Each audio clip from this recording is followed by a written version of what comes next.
se do kishte ndonjë prind që do thoshte, po, shumë mirë që iku. Po fakt është një moment. Nuk e di tani si e mendoni ju edhe si keni përjetuar ju personalisht për ta nisur ndoshta nga një rrethim më i drejt për drejt. Momenti, për shembull se vim, kur të kanë thënë fëmijët e tu, do ikim. Kush ka ikur i pari nga fëmijët e tu? Ka ikur vajza e para, ka qenë në gjimnaz. Në gjimnaz dhe ishte vendimi i saj për të ikur apo yti? Jo, që thjesht një vendimi imi, sepse filloi lufta këtu që në 97-a, edhe që një situatë të tmerrshme. Dhe ndërkohë ne kishim një program, bashkëpunonim me një program American Exchange, që vinin ke ne për të parë situatat e tjerë. Dhe një antarja jo në Shkodrës, kryetarja Shkodrës, ishin burë e grua mjek, u kapën nga bandat në atë kohë. Dhe i kërcënuan dhe vajzën. Vajzën e kishte 16 vjeqe. I kërkuan një shumë parash, ato kishin dhe ja dhanë, dhe më vinë në zyrë dhe më thonë, na bëjtë të mundur të marrim një vizë amerikane me këtë programin Exchange, sepse ne si jetojmë do të Shqipëri. I qarë, pra u mundosua, largimi, ti vetë nuk e pate merak që ajo... Unë i thash vajzës, se ishte shumë e vogël për të larguar nga shtëpia. Do me thënë sa kishën mbaruar vitin e tretë. I thash unë këtu situata, në fakt kishim shumë frikë në Shqipëri, se çdo natë kishte pushke, ishte një situatë e frikshme dhe unë kisha shumë frikë për fëmijë, ndërkohë që vetë të dy ishim gjithë ditën jashtë. Ta çoje atje vetëm, adoleshente, sa i bie, 16 vjeç.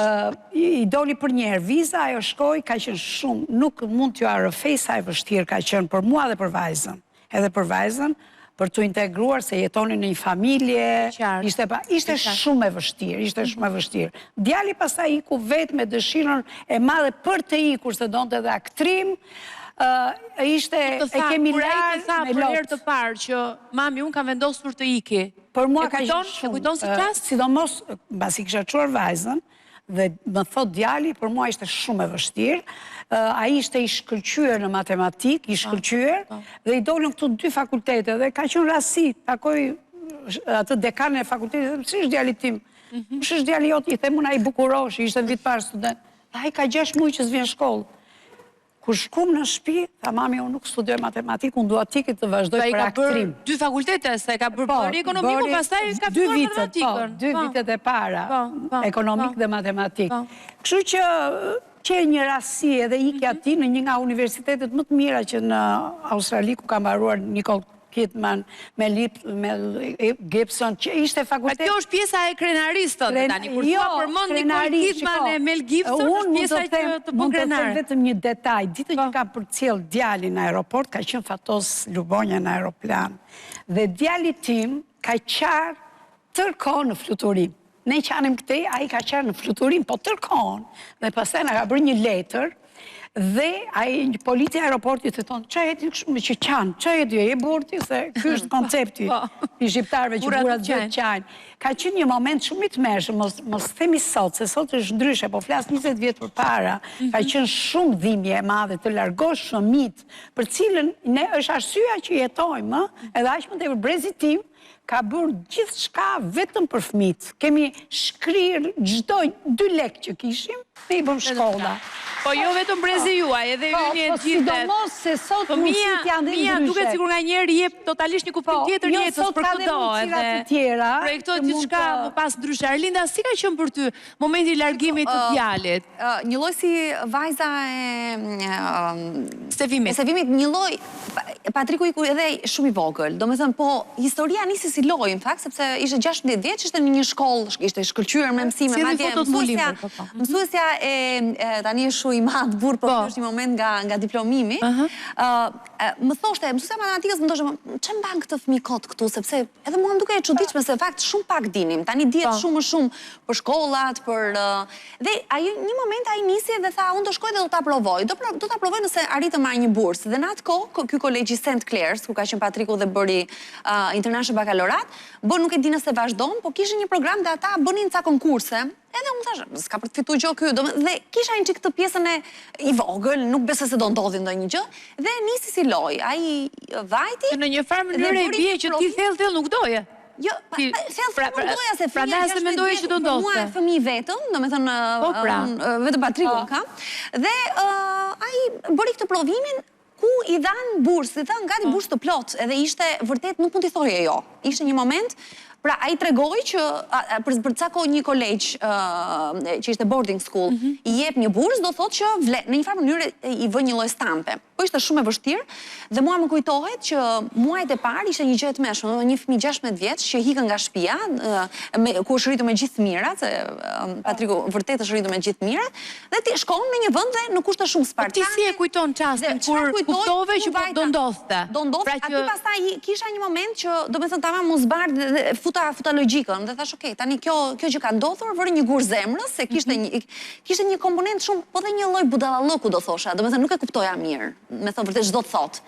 Nisa ta kuptoja në momentet që ai iku, aty nisa ta, domethënë bota për mua ndryshoi, unë nuk e dash asnjëherë, po bëja këtë gjë që një herë shkoja unë mbas 2 javësh vinte ai sepse janë se ka qenë më ndryshe, më e lehtë.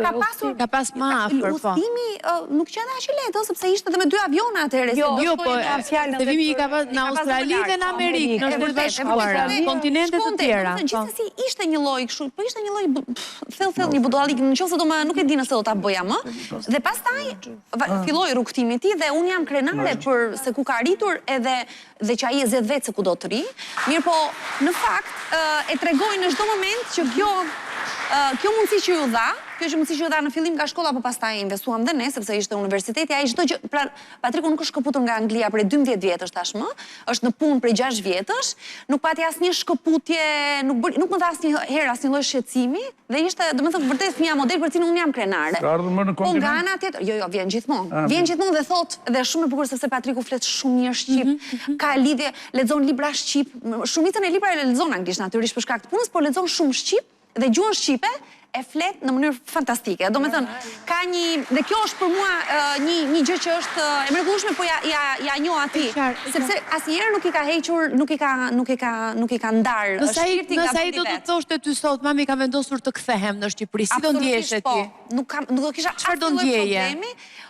Si do kisha asnjë lloj problemi? Nuk do kisha asnjë lloj problemi nëse ai do kthehej. Po pse do të kishe problem? Unë mendoj që do ishe lumtur. Patjetër, po jo, po dua të them, po tani jemi 2 njerëz me jetë ndryshme, ai është burr etj, nuk do kisha asnjë lloj problemi në kuptimin se ka dhe që thonë që i thon prindërve që fëmijëve që rini atje se s'bën këtu.